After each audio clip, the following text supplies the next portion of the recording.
రాష్ట్రాలకు కేంద్ర హోంశాఖ అలర్ట్ జారీ చేసింది. అన్ని రాష్ట్రాలకు లేఖలు రాసింది కేంద్ర హోంశాఖ. ఇరాన్పై అమెరికా, ఇజ్రాయెల్ దాడుల నేపథ్యంలో హింస జరిగే అవకాశం ఉందని అప్రమత్తంగా ఉండాలని సూచించింది. ఇరాన్ రాడికల్ మతబోధకులు రెచ్చగొట్టే ప్రసంగాలపై దృష్టి పెట్టాలని సూచించింది హోంశాఖ. కశ్మీర్లో నిరసనలపై ఆంక్షలు విధించారు పోలీసులు. నిన్న కశ్మీర్, లక్నోల్లో నిరసనలకు దిగారు షియా ముస్లింలు. దానికి సంబంధించి పూర్తి డీటెయిల్స్ అందించేందుకు మా కరెస్పాండెంట్ వెంకటేష్ లైవ్ ద్వారా జాయిన్ అవుతున్నారు ఢిల్లీ నుంచి. వెంకటేష్, చెప్పండి, ఇప్పటికే రాష్ట్రాలకు కేంద్ర హోంశాఖ అలర్ట్ జారీ చేసిన నేపథ్యంలో మీ దగ్గర ఉన్న డీటెయిల్స్ ఏంటి వెంకటేష్? ఇరాన్పై ఇజ్రాయెల్, అమెరికా విరుచుకుపడుతోంది. ఇప్పటికే ఇరాన్ సుప్రీం లీడర్ ఖమేనీని హతమార్చడంతో ఆ వర్గానికి సంబంధించినటువంటి వారందరూ కూడా ప్రపంచవ్యాప్తంగా నిరసనలు వ్యక్తం చేస్తున్నారు. సో ఆ నేపథ్యంలో ఇటు ఇండియాలో కూడా షియా ముస్లింలు రోడ్లపైకి వచ్చి నిరసనలు వ్యక్తం చేస్తున్నటువంటి పరిస్థితి. నిన్న చూసాం, షియా ముస్లింలు భారీ ఎత్తున అమెరికాకు సంబంధించినటువంటి యుఎస్ కాన్సులేట్ను తగలబెట్టేటువంటి ప్రయత్నం చేశారు పాకిస్తాన్లో. సో అమెరికా సైనికులు వారిపైన ఫైరింగ్ చేయడంతో దాదాపు 12 మంది చనిపోగా 33 మంది గాయపడినటువంటి పరిస్థితి. సో ప్రపంచవ్యాప్తంగా ఈ పరిణామాలను గమనించినటువంటి కేంద్ర హోంశాఖ కొద్దిసేపటి కిందట అన్ని రాష్ట్రాలకు లేఖ రాసింది. చాలా అప్రమత్తంగా ఉండాల్సినటువంటి అవసరం ఉందని రాష్ట్రాలను హెచ్చరించింది. నిన్ననే ఇటు కాశ్మీర్లోను, అటు లక్నోలోను కూడా భారీ ఎత్తున షియా వర్గానికి సంబంధించిన ముస్లింలు బయటకు వచ్చి నిరసనలు వ్యక్తం చేశారు. అమెరికా, ఇజ్రాయెల్కు వ్యతిరేకంగా నినాదాలు చేసినటువంటి పరిస్థితి చూసాం. సో ఇవి ఇంకా శృతి మించేటువంటి అవకాశం ఉంది. అలాగే ఇరాన్కు సంబంధించినటువంటి మతబోధకులు, షియా ముస్లిం మతబోధకులు రెచ్చగొట్టేటువంటి ప్రసంగాలపైన దృష్టి సారించాలని కూడా కేంద్ర హోంశాఖ ఆ లేఖలో అన్ని రాష్ట్రాలకు విజ్ఞప్తి చేసింది. సో మొత్తానికి ప్రపంచవ్యాప్తంగా ఉన్నటువంటి పరిణామాల నేపథ్యంలో భారత్ కూడా అప్రమత్తమైనటువంటి పరిస్థితి. నిన్న రాత్రి ప్రధానమంత్రి నరేంద్ర మోడీ ప్రత్యేకంగా సెక్యూరిటీ క్యాబినెట్ కూడా ఏర్పాటు చేసి మొత్తం అన్ని అంశాలను కూడా ఆయన సమీక్ష చేశారు. అలాగే ఇజ్రాయెల్ ప్రధానమంత్రి బెంజమిన్ నెతాన్యాహుతో ఫోన్లో మాట్లాడారు. వీలైనంత త్వరగా ఈ యుద్ధాన్ని ముగించాలి, ప్రజల ప్రాణాలను పోకుండా జాగ్రత్తలు తీసుకోవాలని ప్రధానమంత్రి నరేంద్ర మోడీ విజ్ఞప్తి చేశారు. అలాగే అరబ్ ఎమిరేట్కి సంబంధించినటువంటి రాజుతో కూడా మాట్లాడారు. అక్కడ భారీ ఎత్తున ఇరాన్ దాడులు చేస్తోంది. కేవలం అరబ్ ఎమిరేట్సే కాకుండా ఇటు సౌదీ అరేబియా, కువైట్, ఖతార్ ఇలాంటి అనేక దేశాలపైన, దాదాపు 6 దేశాలపైన ఇరాన్ భారీ ఎత్తున దాడులు చేస్తుంది. ఆల్మోస్ట్ అన్ని చోట్ల కూడా అమెరికా సైనిక స్థావరాలను ఏర్పాటు చేసుకుంది. సో ఈ సైనిక స్థావరాలు టార్గెట్గా చేసుకుని ఇరాన్ భారీ ఎత్తున దాడులకు పాల్పడుతున్నటువంటి పరిస్థితి మనం చూసాం.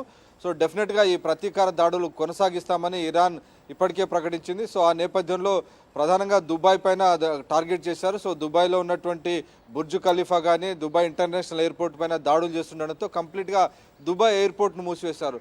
ఆ దుబాయ్ ఎయిర్పోర్ట్ను మూసివేయడంతో చాలామంది భారతీయులందరూ కూడా అక్కడే చిక్కుకుపోయినటువంటి పరిస్థితి.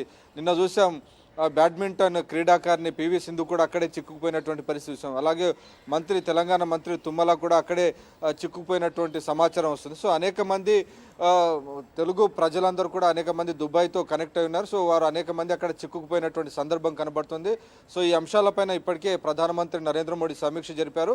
సో ప్రజలందరూ కూడా సురక్షిత ప్రాంతాల్లోనే ఉండండి, బయటికి రాకండి ఇప్పటికే కేంద్ర విదేశాంగ శాఖ భారతీయులకు సూచనలు ఇచ్చింది. స్థానికంగా ఇచ్చేటువంటి ప్రభుత్వం సూచనలన్నీ పరిగణలోకి తీసుకోవాలి, అక్కడ ఉన్నటువంటి సూచనలకు అనుగుణంగా నడుచుకోవాలి, కానీ బయటికి వచ్చి ఇతర ప్రాంతాల్లో తిరగొద్దని చెప్పి కూడా ఇప్పటికీ ఆదేశాలు ఇచ్చినటువంటి పరిస్థితి. సో మొత్తానికి దుబాయ్ ఎయిర్పోర్ట్ మళ్ళీ ఆపరేషన్లోకి వస్తే తప్ప ఈ సమస్య సద్దుమణిగేటువంటి అవకాశం లేదు. ఎందుకంటే ఇరాన్ ఇంకా భారీ ఎత్తున క్షిపణులు, డ్రోన్లతో దాడులు చేస్తున్నటువంటి సందర్భం మనకు కనబడుతుంది. వీటితో పాటు బుర్జ్ ఖలీఫా పైన కూడా మొన్న దాడి చేసినటువంటి పరిస్థితి.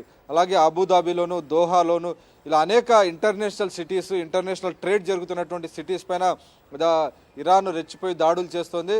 తమ సుప్రీం లీడర్ ఖమేనీని హతమార్చినందుకు ప్రతీకారం తీర్చుకుంటామని ఇప్పటికే ఇరాన్ విదేశాంగ శాఖ మంత్రి అబ్బాస్ ప్రకటించినటువంటి పరిస్థితి మనం చూసాం. సో డెఫినెట్గా ఇరాన్ భారీ ఎత్తున ఈ దాడులకు దిగుతున్నటువంటి నేపథ్యంలో ఇటు భారత్ కూడా అప్రమత్తమై ప్రజలందరూ కూడా తగిన సూచనలు జారీ చేసినటువంటి పరిస్థితి.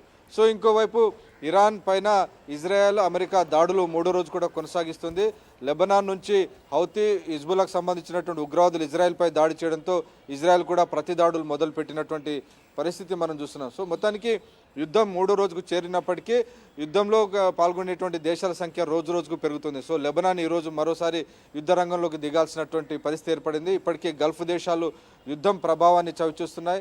ఇంకోవైపు యుద్ధం కారణంగా ఆయిల్ సప్లై చైన్ అంతా కూడా డిస్రప్షన్ అవుతున్నటువంటి పరిస్థితి. దాని ఫలితంగా స్టాక్ మార్కెట్లలో భారీ ఎత్తున ఒడిదుడుకులోనే వేల కోట్ల రూపాయల మదుపర్ల సంపద అంతా కూడా నష్టపోవాల్సినటువంటి పరిస్థితి ఏర్పడింది. సో మొత్తానికి ప్రపంచం అంతా కూడా పూర్తిగా ఈ యుద్ధం కారణంగా చాలా ఇంపాక్ట్ అవుతున్నటువంటి దృశ్యాలు అయితే మనకు కనబడుతున్నాయి. సో ఈ యుద్ధం ఇప్పట్లో ముగిసేటువంటి అవకాశం లేదు, మరికొన్ని వారాల పాటు యుద్ధం కొనసాగేటువంటి అవకాశం ఉందని తెలుస్తుంది. దీనికి ప్రధాన కారణం ఇరాన్లో ఉన్నటువంటి ప్రస్తుత ప్రభుత్వాన్ని, ఇస్లాం మత ఛాందసవాద ప్రభుత్వాన్ని దింపి కొత్త ప్రభుత్వాన్ని ఏర్పాటు చేసేంత వరకు కూడా తాము ఈ యుద్ధాన్ని కొనసాగిస్తామని ఇప్పటికే అమెరికా ప్రకటించినటువంటి నేపథ్యంలో అక్కడ రెజ్యూమ్ చేంజ్ కోసం ప్రయత్నాలు చేస్తుంది.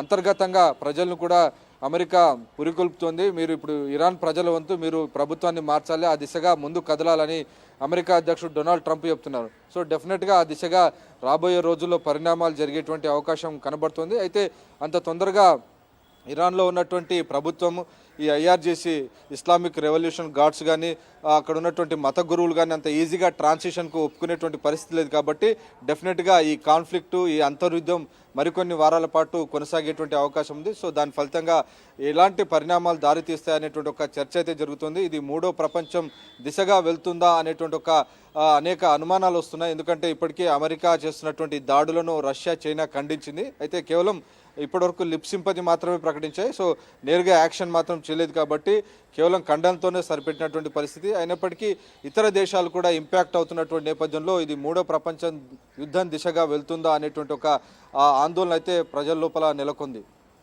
Okay, thank you Venkatesh.